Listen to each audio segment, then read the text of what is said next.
Welcome to your guardian chef, your angel in the kitchen.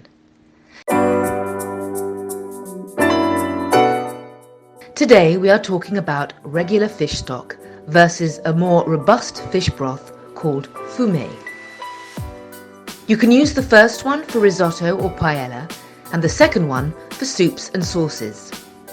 The ingredients are listed in the description below. Regular fish stock is very easy to make. You can use white fish like sole, turbot, plaice, haddock or gurnard, or you can use fish bones. So if you have a seafood platter, keep the shells aside. You can find the recipe in the link above. Shrimp heads and shells add a nice sweet flavour. Make a bouquet garni by wrapping thyme, bay leaf and rosemary inside a leek leaf and tightening it with a cooking string. Place all the ingredients inside a large pot, adding the vegetables and half a lemon.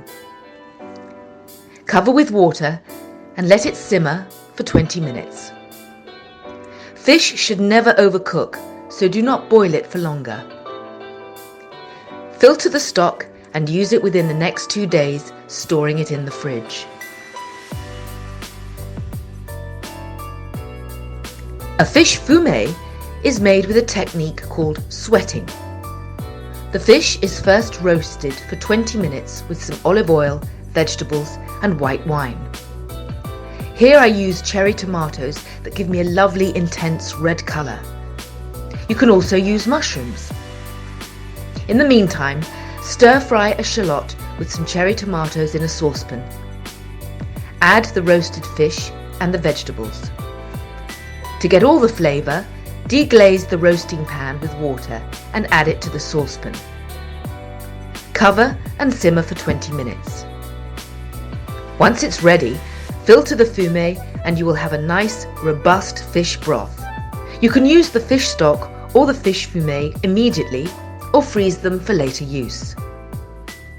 For more stock recipes, see the videos above. And don't forget to subscribe.